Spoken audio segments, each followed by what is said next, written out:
So maybe what are you not doing now that you would want to be doing? Maybe it's creating a podcast. Maybe it's travel to certain places. Maybe it's create your own job. Maybe it's develop relationships the way that you truly want to. Instead of focusing so much on business, maybe it's like, hey, I'm going to focus more on my family. I'm going to focus more on my relationships, right? And so what you want to do is you want to look at that and remove everything in your life that is just not a full fuck yes. Anything that's just like, meh, it's okay. You got to remove and then say, okay, now that I've got more free time, because I'm removing a lot of stuff that's not a hell yes for me, what do I want to put in there? So what am I doing now that I don't want to be doing? And what am I not doing that I want to be doing? And you start to actually build a life that you want, because you do get one life. Hey, I'm in my studio recording this podcast. There's a chance I could go home and I could be, hit by a car on the way home. It's a full-on chance that could happen. Why would I not do anything that doesn't light me up? Like, I've never understood that. I've never understood why people, and the reason why I can say this is because I remember when I was 15 years old and my father passed away, and I remember, not to get too graphic, but I remember walking into the room of the actual place before, the wake, before everybody came in to see him and all this stuff. And I remember seeing him, and it was like myself, my mom, my sister, my grandmother, which was his mom. And I think that was it. I think it was just the 4 or 5 of us that were in this room. And I remember looking at his dead body and being like, he didn't do everything he wanted to do.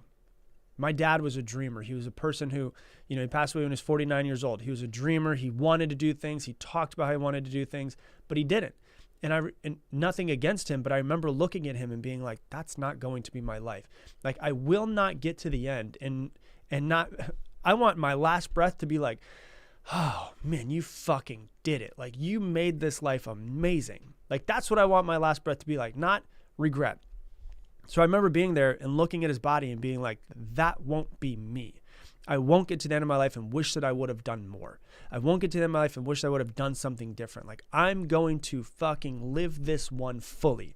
And so I've never really understood why people just go through life as if they're not going to die. Like, I don't get why people go through life and not do what they want to do or work a job that they hate.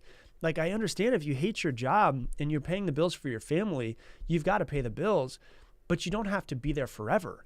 Like, you could come up with a transition plan to transition over the next 2 years to do something different, to figure out a way to, like, there's no excuse for people. There's millions of ways to make money online.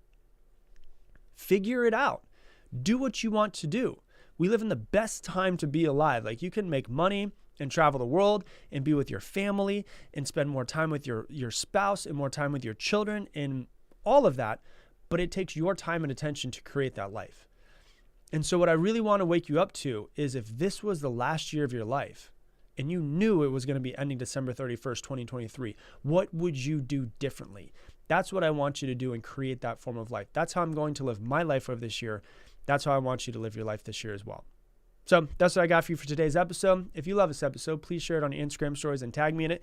And if you're listening to this before the end of the year, before January 1st, 2023, and you want to make it the best year of your life, I have a 31-day challenge that I am running with hundreds of other people. If you want to join it or learn more about it, go to limitless31.com. There's going to be 7 simple but powerful habits that you have to hit every single day for 31 days straight.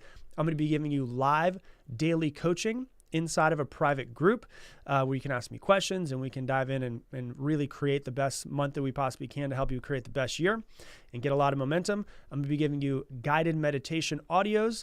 And I'm also going to be giving you daily journaling questions to help you journal and try to start to figure out who you want to be and what you want to create this year. So if you want to get massive amounts of momentum into your 2023 and hit your New Year's resolutions goals, go to limitless31.com right now.